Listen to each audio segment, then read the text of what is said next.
What's going on Twitch? It's Chumastuff here, and welcome to Minecraft Snapshot 13w01a. Oh my goodness, that sounds weird. The reason it sounds weird is because, well, this is the first snapshot of 2013, and for the past year, I've been used to saying Minecraft Snapshot 12w whatever, and now I'm going to have to get used to saying 13w whatever. So, anyways, we have got a bunch of fun stuff to look at today, all of which you can see before you right here, and I will try and explain this stuff as best I can. But all this stuff that is going to be included in this video today is going to be included by Mojang in the Minecraft 1.5 update, which is going to be very Redstone based. So it's going to be sort of dubbed, I guess, as the Redstone update. And like I said, I will try to explain this as best I can. But thank you so much for joining me today for this video, and I hope that you enjoy it. So the first thing we're going to look at is nether bricks. This is a new item, and there is now a way to craft nether bricks. Although they are named the same thing, I'll show you how to do so. So if you put some netherrack in your furnace and you smelt it down, you'll get these nether bricks here. And when you take these bricks and you put them in a 2x2 pattern in your crafting bench, you will get nether bricks. So I know they're named the same thing. I don't know if they're going to switch those up or not, but now you can craft your own nether brick blocks, I guess. And you don't have to go to the nether strongholds in order to get those. So we're going to be following this sort of lime green pathway here. I know it's much like those Fidelity commercials where the lady's like, stay on your path, and he's like trying to stray and, you know, buy a car or whatever, and his kids looking at him. He's like, Daddy, I want to go to college. He's like, no, I want to buy a car and be broke for the rest of my life. And the lady's like, stop, stay on your Fidelity line. That's what we're going to be doing today. So I'm going to try and stay focused here. And no, this is not a financial aid video. Alright, so the next thing we're going to be looking at is a brand new ore called the nether quartz ore, and this is found in the nether. It's very, very easy to find. It'll just be scattered across the ground, much like regular netherrack. Of course, it's not as abundant as that, but it's very, very common. And when you chop this stuff down, you'll get this stuff here called nether quartz, and this is going to be used to craft a couple different things, a couple new items that you see or may not see out here already. So the next thing we're going to look at is the sort of advanced clicking feature, and this is actually really cool. It's really cool for inventory management, crafting, and so I'm going to show you guys kind of how this works. So I've got a stack of our Fidelity lime green wool here, and if I pick up the stack and I start to right click with the stack, you can kind of almost just sort of paint through your chest space. That sounded really surgical and weird, but you get the idea. So in order to get all these blocks back, you just double click on the stack that you have here. And if you choose to maybe break up your blocks in a different way, you can actually left click and hold, and as you go along, it will sort of evenly disperse all of the items that you have or that you're trying to sort of fill your inventory space with. Once again, double clicking brings that back, but it's a really, really nice sort of new feature in terms of inventory management, and it's something that I'm going to probably have to try to work into my daily Minecraft habits as I'm playing and recording for you guys. So anyways, let me go ahead and go over here, and the next thing we're going to be looking at is the daylight sensor, which is this guy right here, and now we're going to be diving into some of the new redstone stuff. So in order to craft this, you're going to take oak wood slabs on the bottom, nether quartz across the middle, and glass across the top.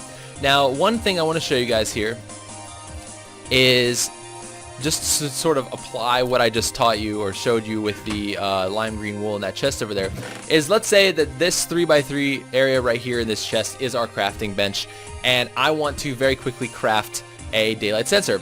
All I have to do is pick up the stack of glass, right click and drag across, pick this up, right click and drag across, pick this up and right click and drag across, and there you go. Obviously the workbench will output a daylight sensor for you, but it's just a sort of applied thing here that sort of I can show you guys to say that that's a cool method of crafting. So let's go ahead and look at the daylight sensor, and as you can see here, because the sun is very, very high in the sky, the daylight sensor, which acts very much like a solar panel in some ways, is outputting a full 15 block signal strength of redstone. And the redstone lamps, what the heck? The redstone lamps are sort of signifying each block and each amount of power. Now, as the sun will set in the sky, the amount of power will start to go down, and as it's in the morning as well, it will go down as well. So if I go time set 0, which is the sun is just starting to rise, you can see that the amount of power that's being put out by this daylight sensor is only a couple blocks. And as the sun rises in the sky, these blocks will start to incrementally go up one by one until it reaches the very, very top, the highest point in the sky, and that is when you'll see the full meter here. So let's see if we can Watch it and catch it as he grows. There you go. So there you go. So one cool thing you can actually do with this, I'm sure there's a lot of different things that people will come up with in terms of utilizing this daylight sensor, but one thing that I really, really love, and actually this feature alone makes this block my favorite new addition to Minecraft, but that is the ability to control daylight. So what I have here is a command block with the command in it slash time set day. And what this is going to do is I have set it on the same sort of intervals, I guess, or blocks as this meter right here. And as the sun is setting in the sky, as it's going down that way, once this meter gets to about here and then just drops below that till it's right there, this redstone signal will actually end up dying. So the redstone right here will end up essentially being not on. And what will end up happening is this redstone torch will power this command block, thus putting through the code of time set day. And I keep trying to exit that, which is really, really cool. So basically what this does, I've set it so that it's happening at about time 12,100. So if we do that here, let's go to time set 12,100. And what ends up happening is for a brief moment there, this piece of redstone is not being powered. And, oh, actually, there it goes. Hold on. Let me try that again so you guys can actually see. So this is powered. It is powered here. And in just a moment, this piece of redstone will no longer be powered, thus kicking on this redstone torch. Boom, right there, and then the command block sets the time back to 0. So I never have to play in nighttime, which is pretty sweet. So that is very, very cool. The next redstone thing that I want to show you guys is this guy right here. It is called a block of redstone. I'm really glad that they added this because I think for a while I never knew why they didn't add it. Of course, it's a really easy way to consolidate your redstone pieces of dust into blocks and use as decoration or whatever. But another use that it has, and this is obviously the pattern to craft it, is that it's sort of just a constant power. It's basically you're smashing all of this redstone dust together into this compressed block, and it just has all this power and it doesn't know what to do with it. So it pumps it out constantly. It's like a big redstone torch that acts in all directions. And as you can see, it's powering these redstone lamps here. So that's pretty cool. Now the next thing I want to show you guys is something called a trapped chest, and a trapped chest is created by using a chest and a tripwire hook, and that gives you a trapped chest. Now a trapped chest, actually it outputs a redstone signal 1 block in every direction as well. Now I sort of marked these with green being good, red being bad. The one on the right here is a trapped chest, and the one on the left is a normal chest. So people like Vex and everybody who makes those crazy maps that you go, ooh, goodies! Be careful now. There is a way to tell whether or not a chest is trapped or not. And if you can look closely here, you can see that there's a sort of, around the button on the chest or the latch on the chest.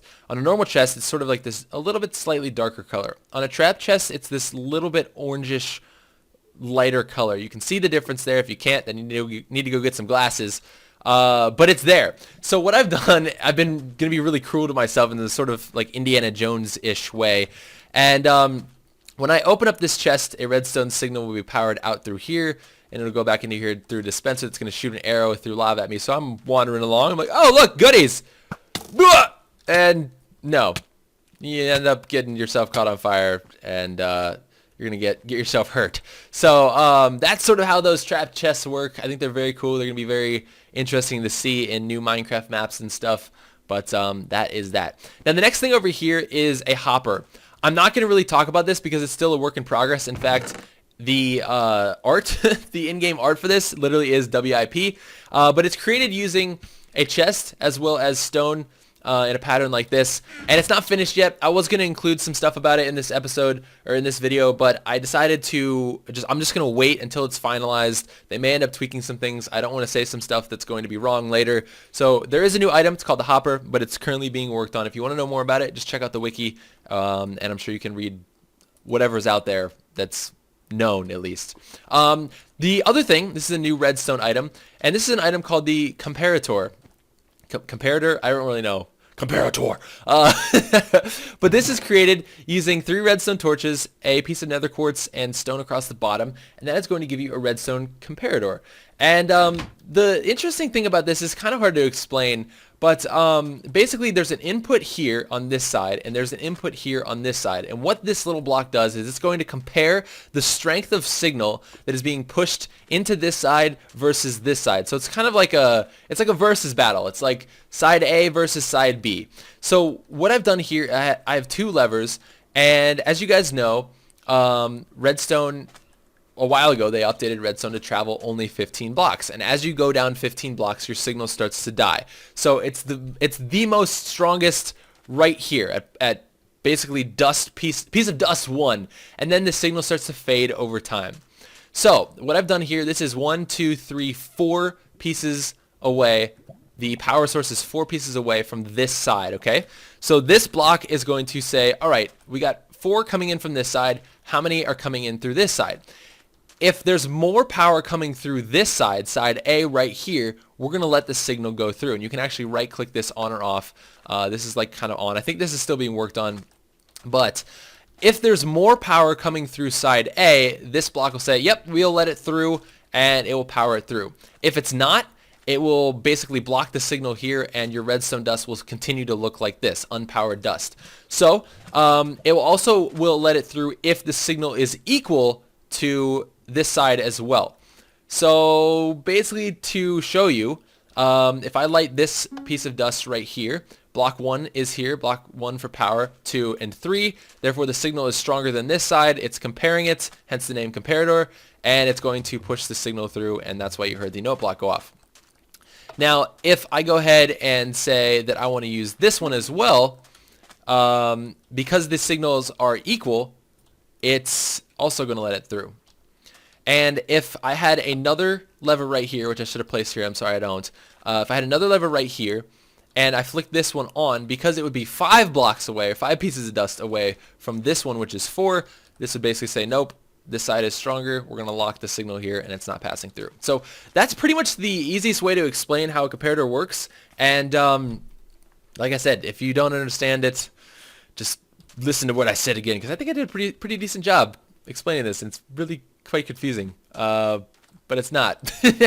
All right, on to the last thing, I believe, yes, and that is weighted pressure plates. So we've got 2 different types of weighted pressure plates. We have a light pressure plate, which is used by taking 2 gold ingots like this in your crafting bench, and we have a heavy pressure plate, which is used by taking 2 iron ingots in a pattern like this. Now, I've rigged these up to some redstone, or to some note blocks as well, that may or may not play us a lovely little tune, and I've got some melon blocks here where we can sort of test this out. You guys like my pick? Touch my butt. So what we're going to do today is we're going to examine both of these. This is the lighter one and this is the heavier one. And as we start to sort of throw items onto this pressure plate, let me collect this here so it's actually on there. It's going to start to gain weight, I guess.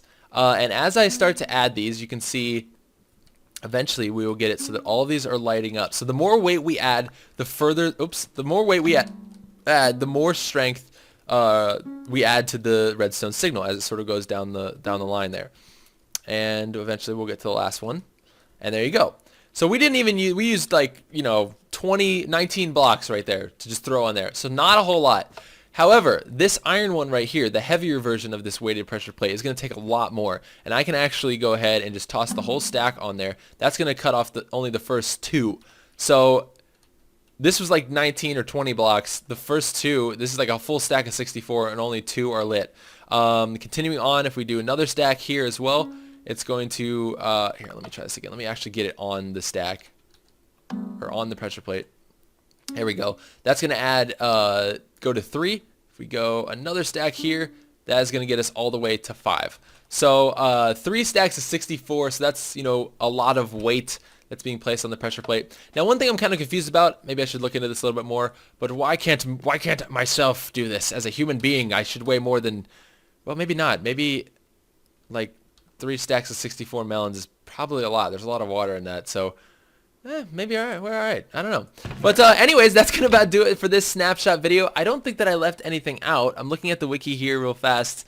I think I covered everything. So, yeah, thank you guys so much for watching this video. I hope that you enjoyed it. If you did, please be sure to hit that like button down below, as I do appreciate ratings. And if you're new to my channel or whatever, please be sure to subscribe. And if there's a new snapshot out next week, which I hope that there is because I love reviewing these things and checking out all the new stuff, be sure to keep it right here on my channel, youtube.com/ChinmySwift11. And I will see you guys next week for another snapshot video, should it decide to come out. Alright, I will see you guys later. Thanks so much for watching. Peace.